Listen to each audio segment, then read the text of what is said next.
between 1688 and Pinduoduo, which one is better off?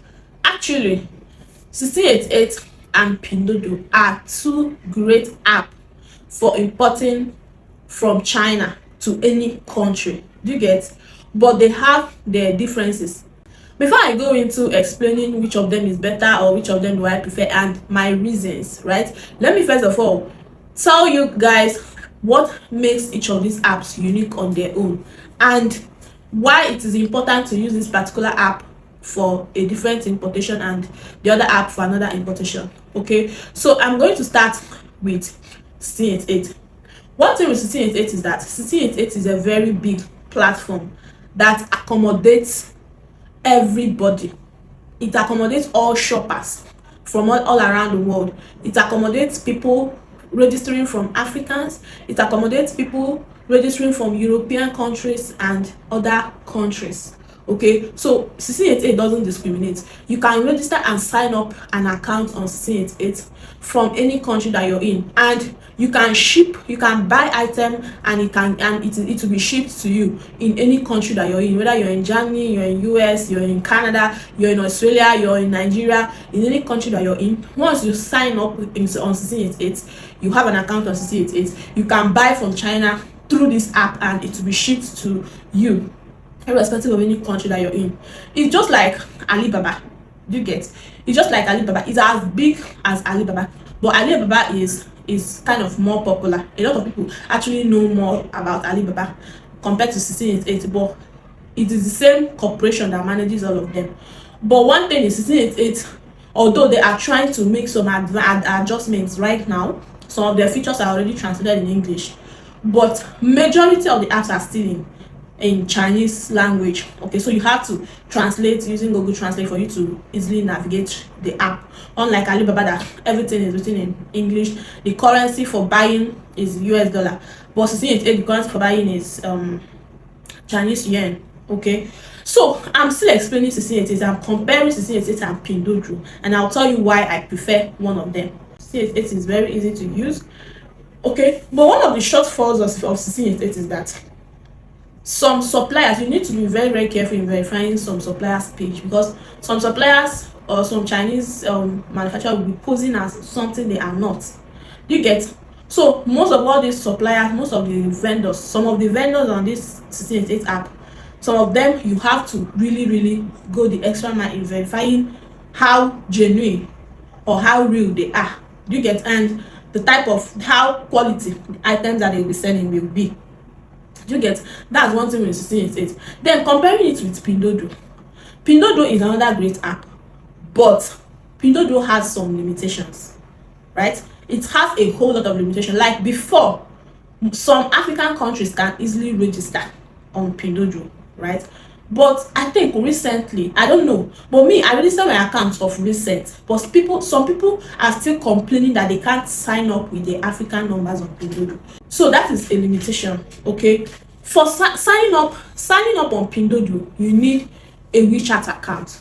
You must have registered an account on WeChat for you to easily register on an account on Pinduoduo. It's not like 1688 that you just come and sign up, register with your number or whatever and you are good to go. No, you must go through WeChat. Okay, so and people find it difficult registering on WeChat because sometimes WeChat will need you to get someone who has been on the app for at least 6 months to verify for you, so you'll be able to register. So people find it difficult, and these are kind of challenges when it comes to registering an account on Pinduoduo, right? So registration access on Pinduoduo and 1688 is much easier. Then when it comes to buying and shopping from Pinduoduo, one thing that makes Pinduoduo to stand out is this: Pinduoduo to a huge extent verifies their sellers. You get? They have, let me say, 90% of more verified sellers on their platform compared to 1688. Okay, personally, if I don't want to go through the stress of, let's say I want to buy a particular product and I don't want to stress myself, I don't want to go through the stress of trying so hard to verify a supplier, know how real it is, going through a whole lot of stuff, I'll just go to Pinduoduo and get a search for the product I want to buy and pay anyways, because the risk of falling into scammers on Pinduoduo is a little bit lower, and the risk of getting what I ordered versus what I got, like not being impressed with what you got, is a little bit lower on Pinduoduo too. Do you get? Pinduoduo is kind of more organized. The suppliers verified. They have strict rules for sellers. Suppliers on Pinduoduo, they have strict rules for suppliers on Pinduoduo. Do you get? So when it comes to unverified suppliers, Pinduoduo has it lesser. Then when it comes to payment, you can pay directly on Pinduoduo app. You can still pay directly on C88 app. You can ask for a refund on Pinduoduo app. You can still ask for a refund on C88 app, and it will be refunded to you. Do you understand? And another thing again about Pinduoduo is that when you buy item, they will not charge you differently. They will not charge you differently for local shipping. Do you get? But on 1688, you will be charged differently for local shipping.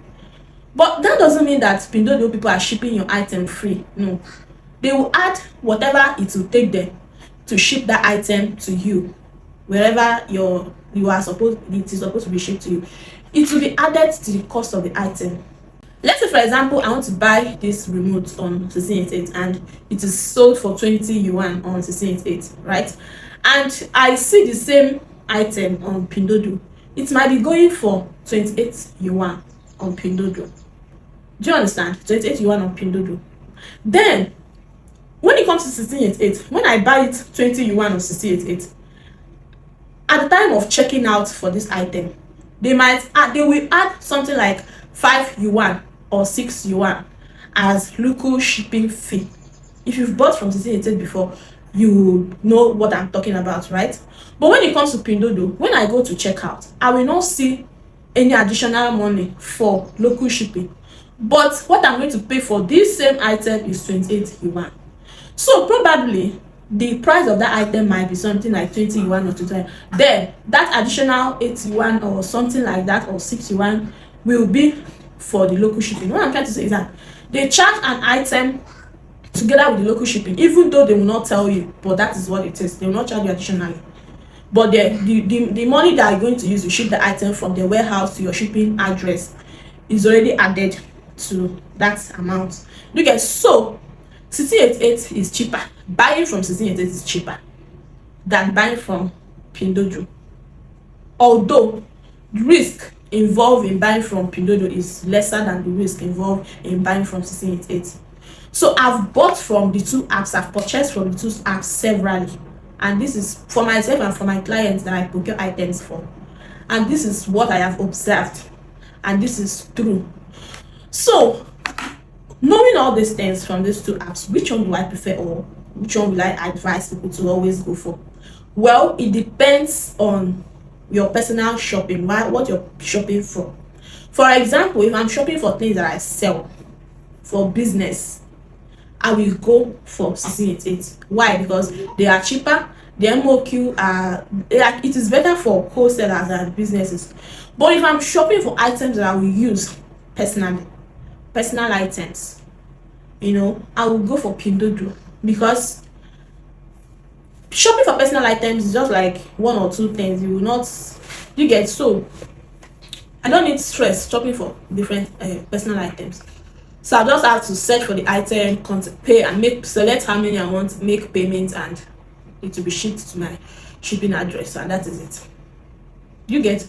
So whichever one you would like to use from this app will depend on the purpose of your buying, the purpose of your shopping. If you're shopping for your business or if you're shopping for your personal use item, so that will determine the one you should use. But the two apps are great. They have their shortfalls and they have their benefits and the rest of them. Okay, so that is it.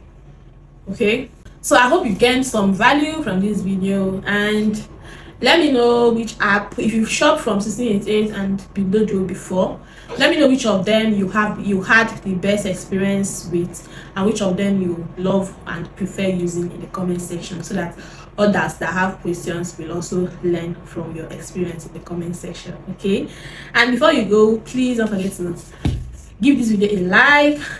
All right, and if you've not subscribed to my channel, join the family and subscribe to my channel, especially if you're interested in winning importation, exportation, dropshipping, and online business. Okay, I'll see you in my next video. Bye. Bye. Bye. Take care.